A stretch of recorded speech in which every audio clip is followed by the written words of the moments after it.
Olá, gente bonita, a graça e a paz do Senhor Jesus a todos. Estamos iniciando o nosso culto online nessa noite linda de domingo. Eu, particularmente, com muita saudade dos irmãos. Essa semana a gente não pôde transmitir as nossas reuniões, os nossos encontros no programa Paz no Lar e também no culto de quinta, devido a uma dificuldade de saúde.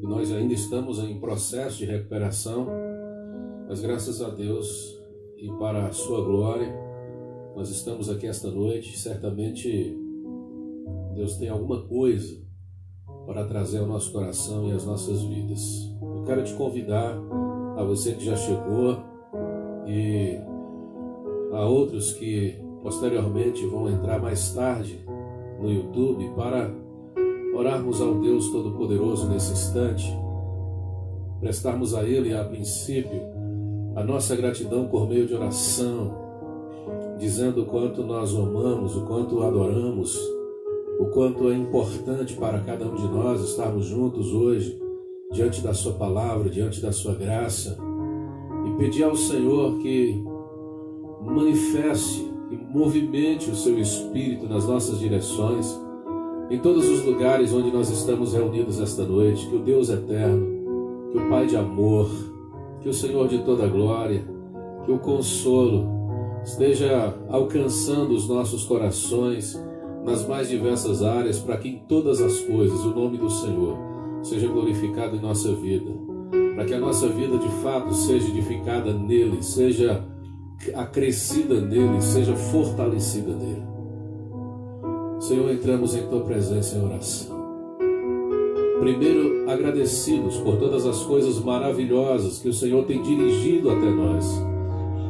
Nenhuma delas nós merecemos, mas é por tua graça, por tua misericórdia, por tua bondade, é por teu imenso amor, é porque o Senhor nos ama, é porque o Senhor conhece a nossa intimidade, é porque o Senhor perdoa os nossos pecados, é porque o Senhor apaga as nossas manchas, é porque o Senhor é o Deus de graça, o Deus de vida, o Senhor é o Deus de comunhão, o Deus de compaixão. Por isso o Senhor nos acha, o Senhor nos encontra, o Senhor nos abraça, o Senhor nos levanta, o Senhor nos ajuda, o Senhor nos consola, o Senhor conforta o nosso coração, o Senhor se faz presente no meio de toda essa situação que de vez em quando nos faz sentirmos só. O Senhor é aquele que em todos os instantes da vida, Pai, está. E mais do que isso, o Senhor é. O Senhor que está, o Senhor que é a esse Deus que nós queremos prestar toda a nossa gratidão e o nosso louvor com esta reunião de hoje, com esse culto, para louvor da glória do nome poderoso que está acima de todos os nomes. Vamos adorar o Senhor.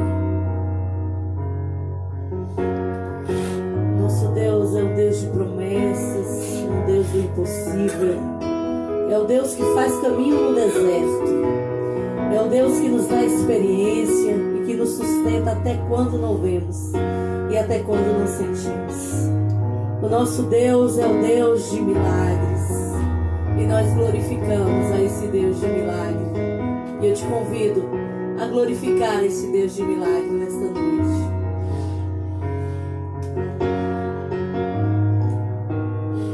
Estás aqui, movendo entre nós, te adorarei, te adorarei.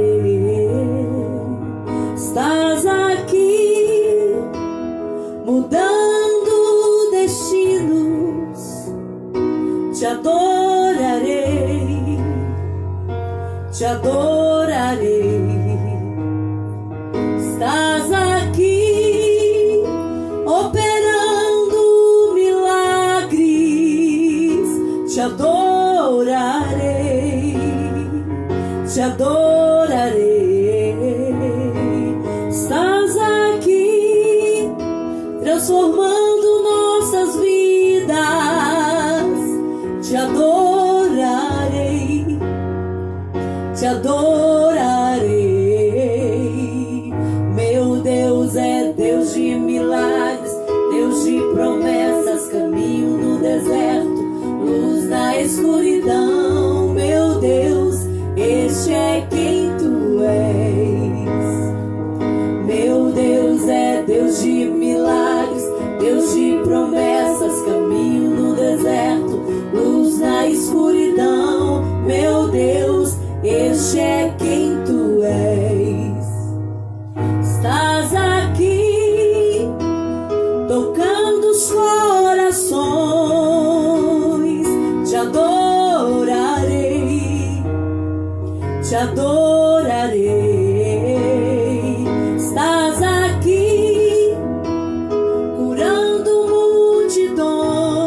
estás no controle, pois tu estás,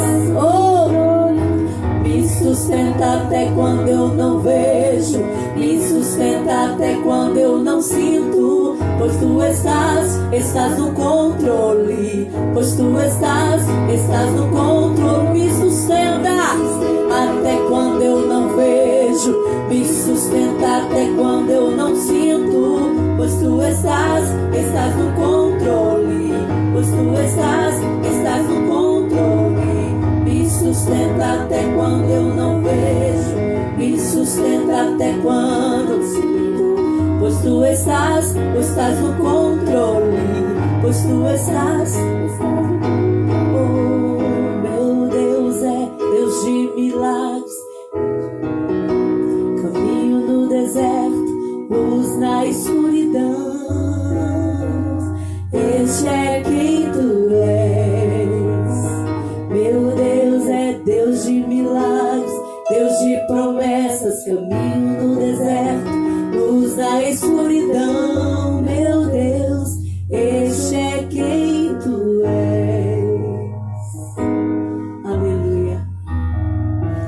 É um Deus forte, é um Deus poderoso, é o Deus que domina todas as coisas, está em todos os lugares, é o teu Deus, é o Deus que está acima de tudo e de todos, é o grande El Shaddai, é o grande Deus, é o nosso Deus. Então cante conosco este louvor que fala quão grande é o meu Deus. Aleluia.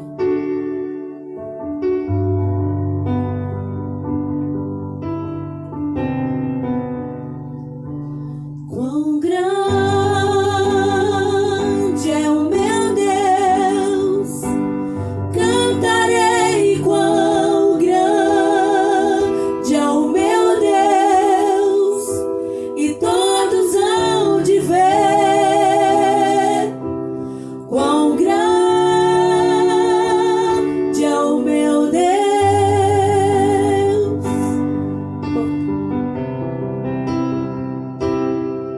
Como esplendor de um rei, em majestade e luz, faz a terra se alegrar, faz a terra se alegrar. Ele é a própria luz,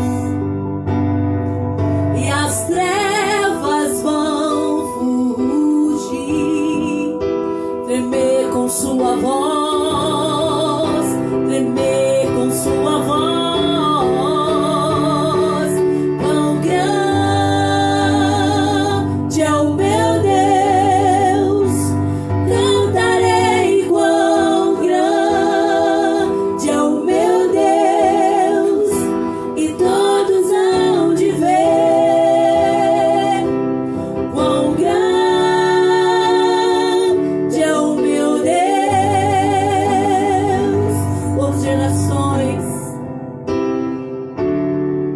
Por gerações Ele é. O tempo está em tuas mãos, o começo e o fim, o começo e o fim. Três se formam em um: Filho, Espírito e Pai, Cordeiro e Leão, Cordeiro e Leão. Quão grande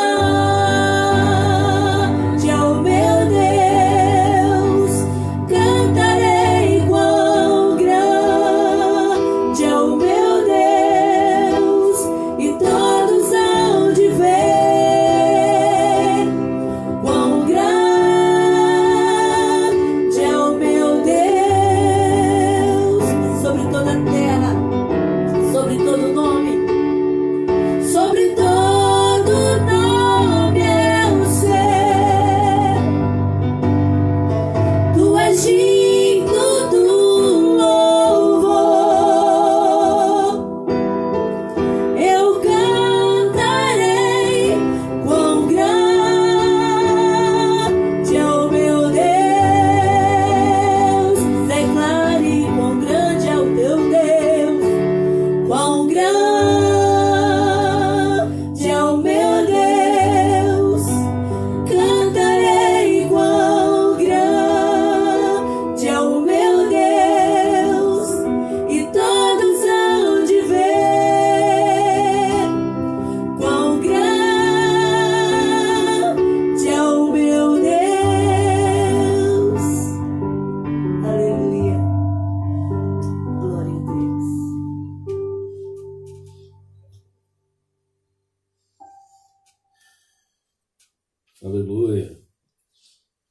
não só com música, mas com vida, a gente acaba declarando esta grandeza do Deus a quem nós servimos. O verdadeiro louvor, diz o escritor aos Hebreus, é uma boca que confessa.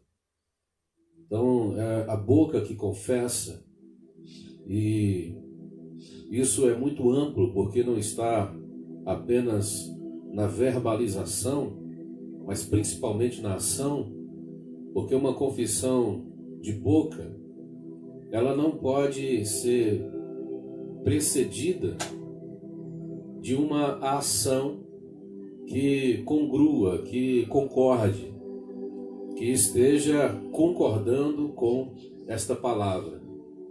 Então, quando nós declaramos a grandeza do nosso Deus, com todas as expressões poéticas desta canção, antes de falarmos com esta música, antes de apresentarmos esta belíssima harmonia na vida, a gente já o faz. Assim é a oração.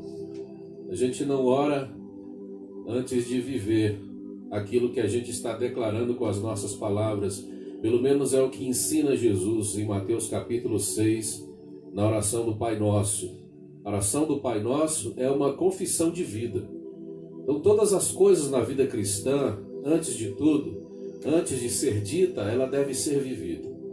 E é pensando nisso que nós vamos refletir um pouco na palavra do Evangelho de Jesus, no livro segundo escreveu Mateus, capítulo 16, do verso 13 ao verso 16.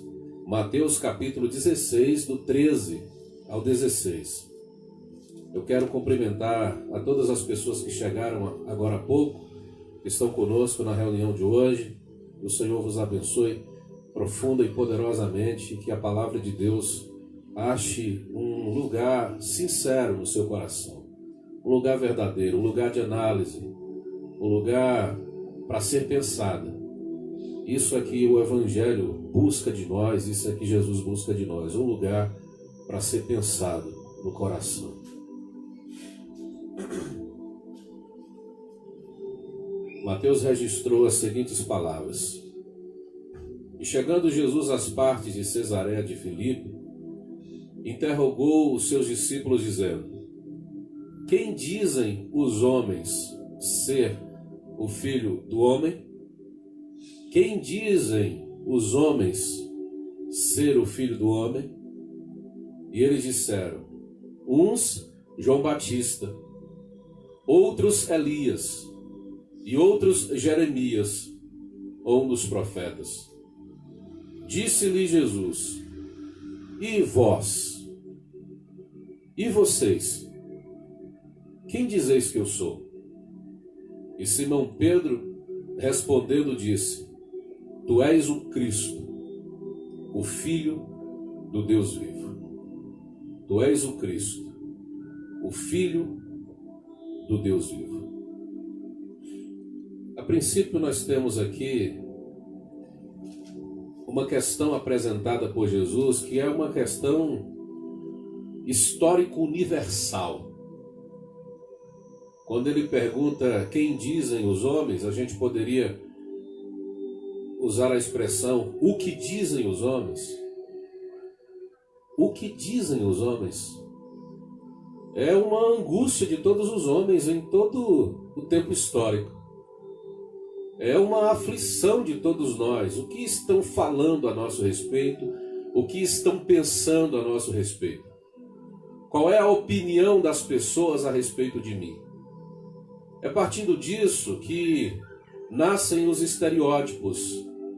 É partindo disso que vão nascer as angústias a respeito da imagem a ser apresentada.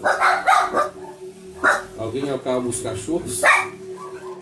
É partindo disso que todos nós vamos apresentar aquilo que pode ser visto pelos homens de forma que a opinião alheia, de forma que a opinião do outro, de forma que a opinião da maioria seja uma opinião favorável, seja uma opinião que não manche a minha imagem. Seja uma opinião que me tenha por querido, por quisto de todos. Quando Jesus faz a pergunta que dizem os homens, ele utiliza aqui uma expressão que, como disse anteriormente, é uma angústia de toda a humanidade. O que as pessoas estão pensando a meu respeito? O que estão dizendo sobre mim?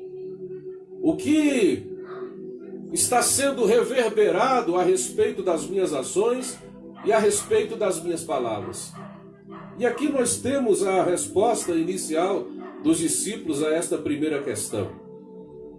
Eles vão dizer, uns estão dizendo que o Senhor é Jeremias, outros estão dizendo que é Elias, ou um dos profetas, ou quem sabe João Batista. E você percebe que a opinião de cada pessoa vai acordar, vai confluir para as suas próprias expectativas, para os seus próprios conceitos, para as suas próprias experiências, ou para as concepções que essas pessoas têm a respeito de um ser, a respeito da vida. Ou seja, é a partir das minhas experiências que eu vou começar a olhar a outra pessoa, é a partir das minhas concepções que eu vou começar a opinar a respeito do outro. Então, se eu sou alguém que tenho uma afinidade maior com Jeremias, o profeta, se eu sou alguém que leio o profeta Jeremias, e eu vejo Jeremias falando tão apaixonadamente a palavra, e em algum momento eu vejo inclusive Jeremias chorar, e aí quando alguém pergunta, esse Jesus se parece com quem? O meu conceito sobre Jesus vai ter base na minha experiência com Jeremias. Então, Jesus para mim vai ser um Jeremias. É alguém que prega a palavra de Deus de forma apaixonada. É alguém que em dado momento da vida também chora como um homem normal, como uma pessoa comum. Mas alguém diz ele é João Batista. Por quê? Porque as experiências que essa pessoa teve relacionadas a João Batista deram a ele um link em determinada ação de Jesus. Porque João Batista é o profeta que prega arrependimento. As suas palavras também são palavras duras, são palavras de juízo em determinados momentos. E alguém que tem essa experiência batista na sua vida, que conhece João Batista a fundo, que gosta dele ou que o odeia por causa da mensagem que ele prega, quando ouve Jesus falar também em alguns momentos duramente a respeito de juízo, principalmente, especialmente sobre aqueles que oprimem o povo, o link imediatamente se estabelece entre uma e a outra figura, e alguém disse, ele é João Batista. Se parece muito com ele. A mensagem é muito próxima. Ou então Elias, que tem uma mensagem de confrontação, mas também é um operador de milagres, que é um homem que anda em diversos lugares, em diversos ambientes, que se aproxima de pessoas pobres. Então, de repente, essa pessoa vai olhar para Elias e vai ver em Jesus alguma coisa que está sendo vista na figura do profeta Elias e vai dizer, esse homem se parece muito com Elias. Ou qualquer um dos outros profetas que tinham ações específicas, que tinham especificidades emocionais, comportamentais, proféticas em sua existência e que se pareciam com algumas ações ou palavras de Jesus, e alguém vai ter essa primeira figura, que é o profeta, como referência na sua vida, quando vê ou ouve Jesus agir parecidamente com essa sua referência, vai dizer, esse homem se parece com o profeta tal. Então você percebe que as opiniões elas vão nascendo de acordo com as experiências e com as concepções que cada pessoa tem na sua própria vida. as experiências que eu tenho como um cristão, como alguém que aceitou a proposta do Evangelho como experiência de vida, como alguém que convive com uma centena ou dezena ou centena de pessoas que talvez tenham ou não opiniões parecidas comigo, vão acabar influenciando também nas minhas opiniões a respeito da vida, a respeito do mundo. Então, quando Jesus faz ou utiliza a expressão "o que dizem os homens", ele está perguntando qual é a opinião das pessoas. O que as pessoas estão dizendo a respeito de. E isso, queridos irmãos, é tão forte em nossa geração. Isso fala tão profundamente em meu coração nesses dias. Porque o que mais a gente vê, o que mais a gente lê, o que mais a gente ouve são opiniões. Opiniões que estão sendo dadas a respeito de. Opiniões que partem das suas experiências pessoais. Opiniões que vão surgindo daquilo que eu ouvi, daquilo que eu aprendi, não importa se está certo ou se está errado.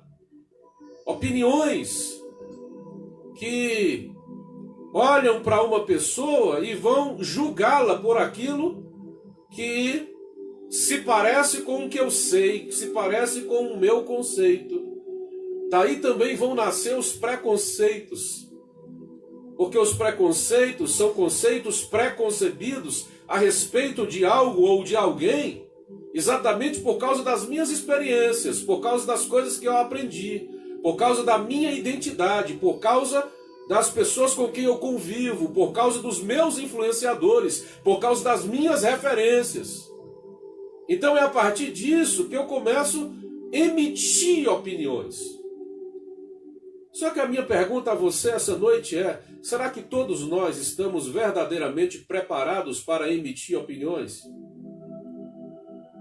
Será que o que eu estou dizendo é lógico, é coeso, é coerente? E eu, sendo servo de Deus, sendo cristão, será que o meu discurso atual, seja na área política, seja na área religiosa, seja na área social, será que o meu discurso é um discurso coerente com os princípios do Evangelho, com aquilo que Cristo ensinou? Será que a minha opinião não é apenas um reflexo daquilo que estão dizendo e eu estou reverberando aquilo que estão dizendo só porque eu faço parte de um determinado grupo de pessoas?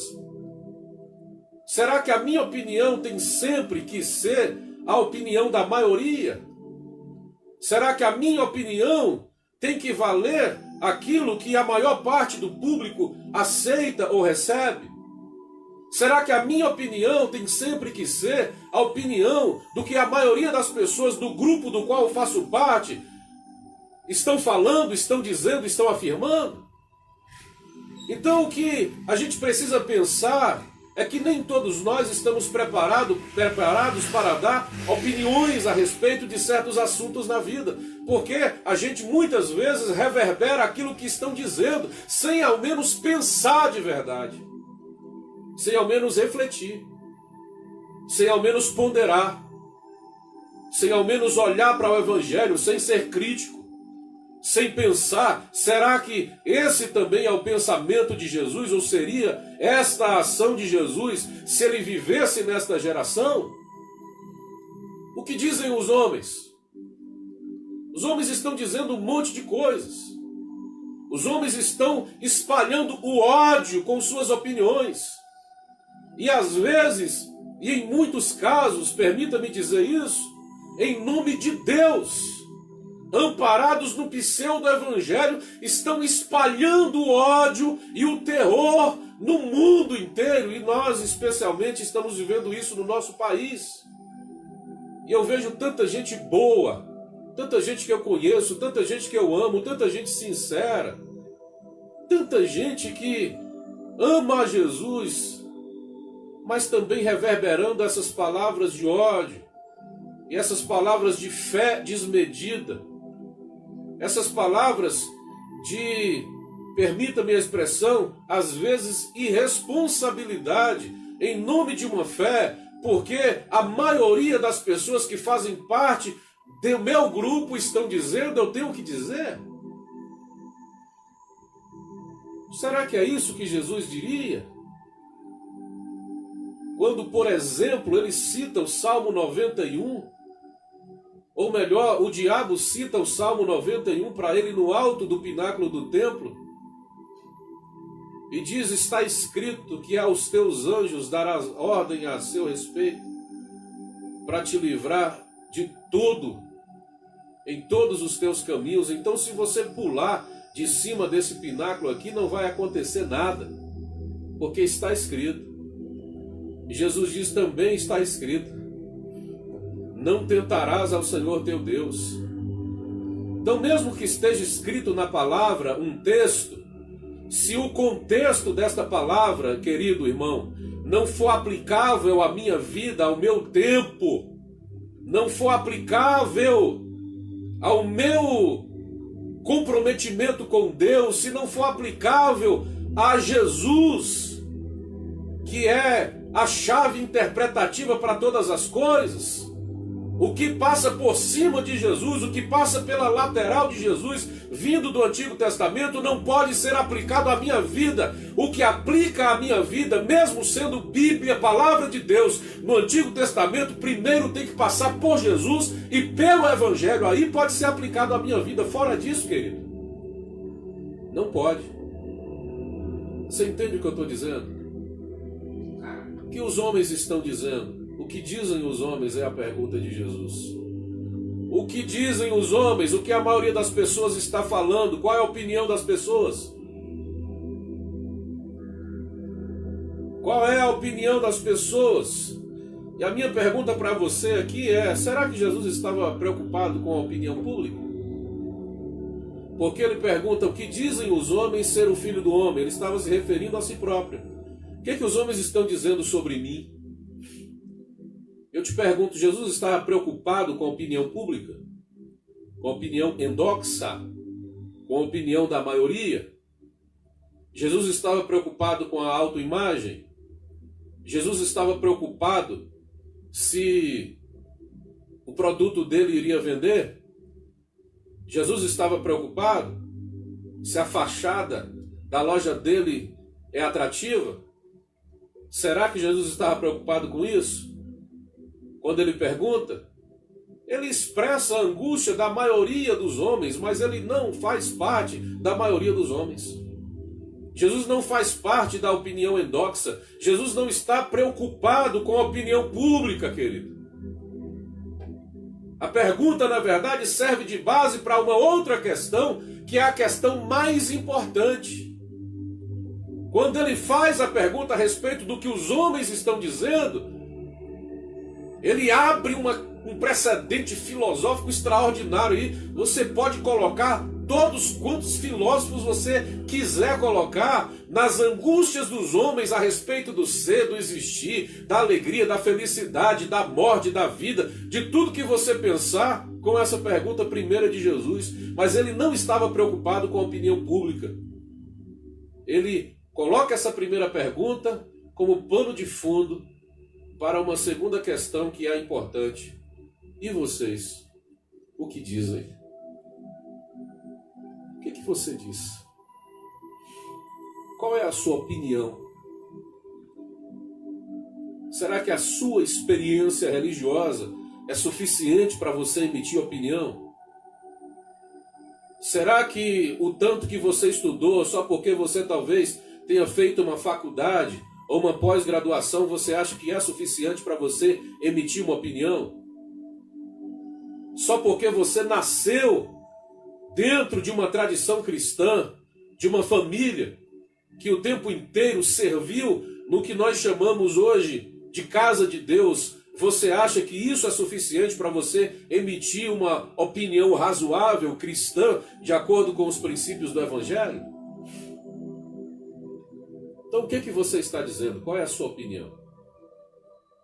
Está seguindo a opinião da maioria das pessoas do seu grupo?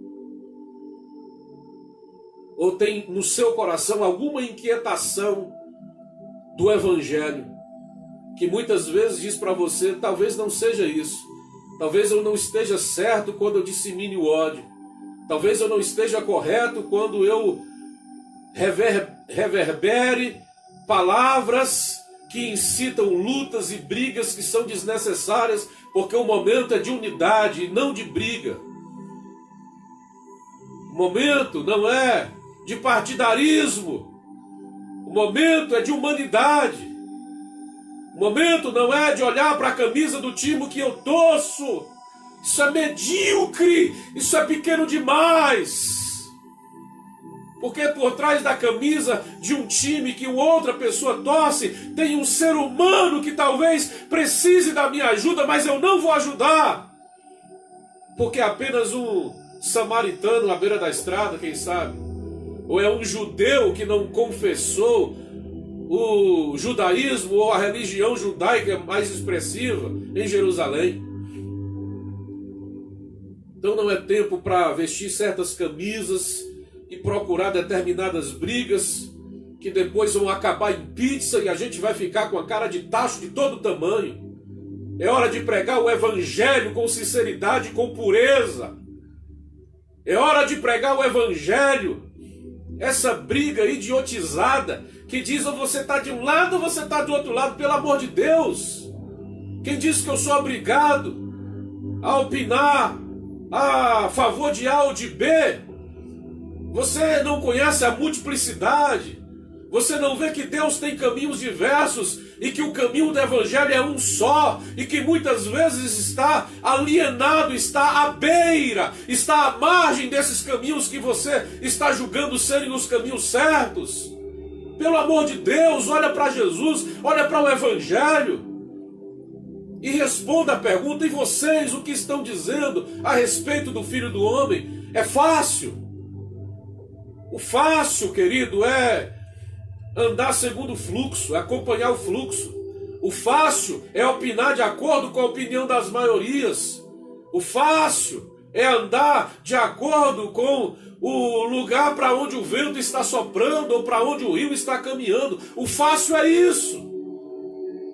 Agora, para dar uma opinião verdadeira a respeito de coisas sérias, como essa pergunta que Jesus faz aos discípulos, precisa de trabalho, precisa de esforço, precisa de pensamento, precisa de dedicação, precisa de oração, precisa de revelação.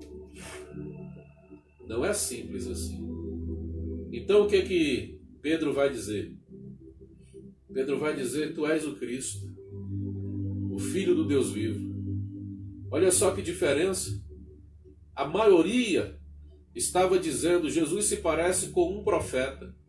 Ele fala como profeta, ele se veste como profeta, ele anda como profeta, ele é duro como profeta, é sensível como um profeta. Ele é um profeta. A maioria dizia, só trocava o nome do profeta. Ou é João Batista, ou é Elias, ou é Jeremias, ou é qualquer outro. Pedro poderia dizer: eu vou usar o nome de um profeta que ninguém usou ainda. Se parece com Sofonias, para dizer que é o diferente, entre aspas, mas sendo igual. Porque o fluxo diz, ele é um profeta, ele é um profeta. Só que Pedro recebe a revelação e diz: tu não és um profeta. Tu não és um profeta, como a maioria está dizendo, como todos estão afirmando. Tu és o Cristo, o Filho do Deus vivo. Olha que coisa linda. Ele consegue aqui uma revelação extraordinária da parte de Deus. E ele dá uma opinião que não é uma opinião com base nas suas experiências. É isso que eu quero te dizer essa noite. Não é uma opinião com base nos seus conceitos ou preconceitos. Não é uma opinião com base nas suas expectativas de vida, naquilo que ele deseja para o seu país. Não. É uma opinião com base na revelação de Deus. E toda opinião com base na revelação de Deus, meu irmão, precisa, antes de tudo, renunciar a mim mesmo, a minha opinião com base nas minhas expectativas de vida. Pedro está dizendo isso, está ensinando isso. O que você diz a meu respeito? Os homens estão dizendo isso. E vocês, o que vocês estão dizendo? Vão seguir a maioria? Vão reverberar uma opinião alheia? De vez em quando eu leio cada texto incrível de algumas pessoas que postam, muito bem produzidos, muito bem colocados, expressões extraordinárias, começo, meio e fim. Mas é perceptível que aquele texto não foi produzido por aquela pessoa. Ctrl+C, Ctrl+V. A pessoa copiou e colou o texto de uma outra pessoa porque é uma opinião muito parecida com aquilo que essa pessoa acha. Mas no profundo, essa pessoa nem sabe o que está sendo dito naquele texto. São opiniões que vão ter base nos referenciais. E Pedro está dizendo, eu não posso usar a minha experiência como referência. Eu não posso usar a opinião da maioria como referência. Eu vou usar a revelação de Deus. Tu és o Cristo, o Filho do Deus vivo. Então quando ele diz tu és o Cristo, ele diz tu és o ungido. Quando ele diz tu és o ungido, ele está dizendo tu és aquele que veio para receber da parte de Deus o derramar do óleo sobre a sua cabeça e ter em sua vida uma missão muito especial. Tu és o escolhido de Deus. O Cristo do Antigo Testamento, a expressão ungido, é muito utilizada para os sacerdotes e em alguns casos inclusive para reis. Ungido, Cristói, aquele que teve o óleo derramado sobre a sua cabeça para assumir um determinado papel, uma função importante. Era muito usado para os filhos de Arão, para a descendência de Arão, que era a descendência dos sumos sacerdotes. Mas quando ele diz tu és o Cristo e utiliza o artigo, ele não está dizendo você é um ungido, você é o ungido. É especial. O Senhor não é o ungido da descendência de Arão, nem de uma descendência real. O Senhor é ungido do Deus vivo. O Senhor é descendência do Deus vivo, está acima de tudo e de todas as coisas. Se tu estás acima de tudo e de todas as coisas, então a minha vida te pertence. Essa é a opinião de Pedro. Uma opinião que não nasce dele. Jesus vai dizer, isso aí não é carne nem sangue, Pedro. Isso aí não é sua mentalidade. Você não estudou nas escolas farisaicas de Jerusalém. Isso aí a teologia não te deu, Pedro. Isso aí você não conquistou nas experiências que você teve aqui de acordo com as tradições familiares e religiosas. Isso aí não foi conquistado de acordo com as culturas locais. Isso aí é uma revelação de Deus, é princípio do Evangelho. E é com base nesta revelação que a igreja é edificada, com base na palavra que diz tu és o Cristo, o Filho do Deus vivo. É sobre esta palavra, que é uma rocha, que eu vou edificar a minha igreja. E as portas do inferno não prevalecerão contra ela. Olha que coisa extraordinária, irmão. Nós devemos edificar a nossa vida, nós devemos abrir a nossa boca para falar aquilo que concorde com a proposta do Evangelho. A proposta do Evangelho é amor e não ódio. Quando João, o melancólico, disse para Jesus, vamos pedir a Deus que mande fogo no céu nessa terra de samaritano que não quis te abrigar, Jesus disse, você não sabe de que espírito você é. Eu não estou aqui com o espírito da violência, eu não estou com o espírito da destruição, eu não tenho o espírito do armamento, eu não tenho o espírito da luta armada, eu não tenho o espírito da violência, eu não tenho o espírito que rasga a bandeira e que coloca fogo em carro no meio da rua. Não é esse o espírito. O espírito é de boas novas, e palavra do Evangelho, é de libertação da alma, é de mudança de expectativa mental acima de tudo. Esse é o espírito do Evangelho. Então quando ele diz, tu és o Cristo, tu és o ungido, aí a gente vai para um outro texto, só para finalizar a nossa reflexão. e foi registrado por Mateus também no capítulo 7, em que Jesus, estando na sinagoga, recebeu a oportunidade para poder proferir a palavra naquela manhã de sábado. Ele estava sentado e quando o assistente deu a ele o livro para ler, ele se levanta e quando ele lê o livro, ele lê um texto onde está escrito: o Espírito do Senhor está sobre mim, porque me ungiu para evangelizar os pobres, proclamar libertação aos cativos, restaurar a vista aos cegos e pôr em liberdade os oprimidos. Ele citava Isaías capítulo 61. Ele entrega o livro ao assistente e se assenta para pregar, como era costume na sinagoga, conforme eu estou fazendo aqui hoje, devido às circunstâncias contextuais, pregando sentado.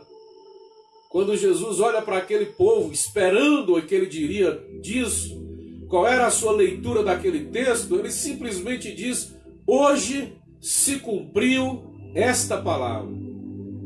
Diante dos olhos de vocês está aquele que veio evangelizar os pobres. Evangelizar os pobres, como é isso?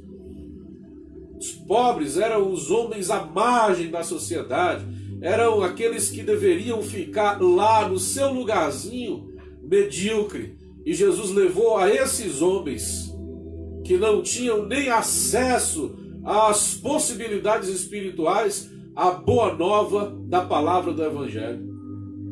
Ele disse: eu sou ungido, que veio proclamar libertação aos cativos. Proclamar é declarar em alta voz, publicamente.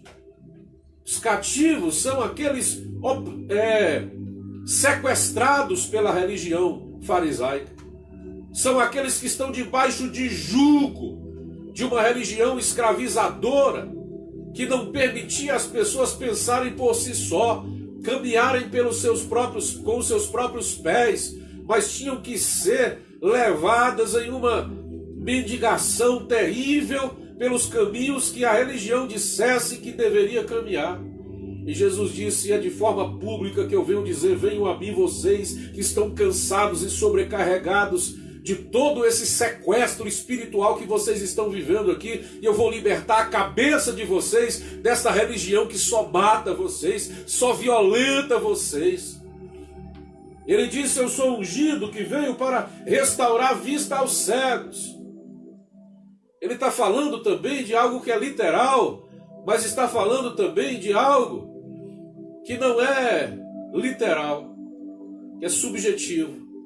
Porque muitos cegos realmente receberam o milagre da cura, mas havia muita gente que não conseguia enxergar de verdade, porque os seus olhos estavam predispostos a ver apenas aquilo que diziam: olha para isso, não olha para isso, cuidado o olhinho para onde olha, cuidado o pezinho onde pisa, a mãozinha onde pega.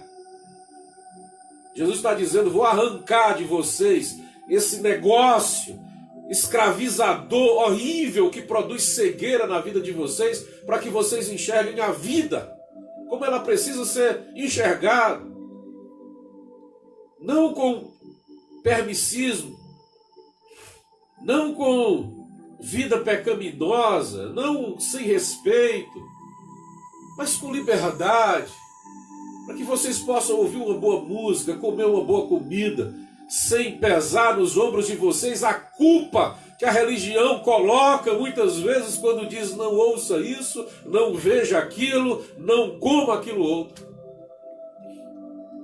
Jesus disse: eu sou aquele ungido para pôr em liberdade os oprimidos, os que são explorados, aqueles que produzem riqueza, só produzem riqueza, só ajudam os outros o tempo inteiro, mas não conseguem se ajudar. Pessoas em estado de opressão, principalmente espiritual. Aqueles que, pensando que estão trabalhando para Deus, estão trabalhando para uma determinada figura que o tempo inteiro está só crescendo a sua conta bancária. E essa pessoa em processo de opressão está aqui, vivendo esta religião, sem dar atenção ao seu marido, seu esposo, seus filhos, porque não tem tempo para isso, porque precisam trabalhar em favor do, entre aspas, reino de Deus. E Jesus diz: eu tenho palavra para libertar vocês de tudo isso. É só ler o Evangelho, irmão. É só andar segundo os passos de Jesus, seguindo suas silhuetas, caminhando por onde Ele caminha, que você vai ver que a vida é mais leve do que tudo isso que a gente tem visto e vivido. De vez em quando dá uma angústia no coração da gente, quando a gente pensa assim: você prega tanto o Evangelho, busca a simplificação do Evangelho tantas vezes, e as pessoas parecem que de vez em quando querem caminhar, querem confluir para o caminho que não é o que você tem pregado, o que você tem ensinado. Não é uma coisa simples viver o Evangelho puro e simples. Por quê? Porque a gente busca o que é difícil, a gente busca o que é complicado. Então o que é fácil, o que é simples é difícil para a gente. Deu para entender isso? É meio paradoxal, mas é verdade. Jesus disse: eu vim para libertar vocês, eu vim para curar vocês, eu vim para abrir os olhos de vocês, eu vim para quebrar as cadeias de vocês. Quando João perguntou, mandou um discípulo perguntar: será que já é ele mesmo? Eu tenho que esperar outro Messias? Jesus curou um monte de gente e disse: agora vá e avise a João. O que vocês viram e ouviram aqui, declare a ele. Os cegos estão vendo, os pobres estão ouvindo o Evangelho. A cura, há milagres acontecendo aqui para confirmar que eu sou aquele que foi ungido, Cristo, o Filho do Deus vivo. Então Jesus está dizendo: eu sou palavra de libertação, mas eu também sou milagre. Eu também sou milagre. Essa noite eu chego diante de você com uma palavra de milagre de Deus para a tua vida. Os irmãos que me conhecem sabem que eu tenho dificuldade para falar determinadas coisas, para afirmar certas coisas, porque eu só as afirmo quando eu tenho convicção. E essa noite eu estou afirmando a você que Deus vai operar muitos milagres nas vidas das pessoas que estão assistindo agora e das pessoas que vão assistir depois a esse vídeo. Nesta oração rápida que a gente vai fazer, porque o tempo já se foi. Mas feche os seus olhos se você puder. Deus poderoso, em nome de Jesus, diante da tua presença eu coloco cada pessoa que está nos assistindo, agora ou depois. E peço que opere um milagre nessas vidas, opere um milagre nessas casas. Pela tua palavra, pelo Espírito do Senhor, que está sobre mim também esta noite. E que também me ungiu, não como a Jesus, mas também me ungiu para pregar a palavra do Evangelho. Eu peço, cure agora. Cure almas, cure corpos, cure vidas. Cure pessoas que precisam de um milagre. E opere outros milagres nas vidas das pessoas que estão nos assistindo nesse instante. É o meu pedido, é a minha oração, em nome de Jesus. Amém. Gente, eu me despeço agora com minha família, muito grato a Deus por sua vida, por nossas vidas, por esta reunião linda esta noite.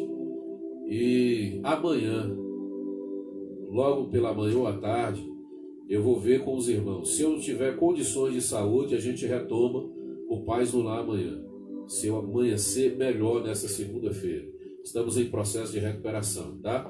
Se não, também nós avisaremos aos irmãos se teremos ou não o programa Paz no Lar, tá certo? Um grande abraço, um grande beijo no seu coração, muita saudade. Deus em Cristo te abençoe poderosamente, em nome de Jesus.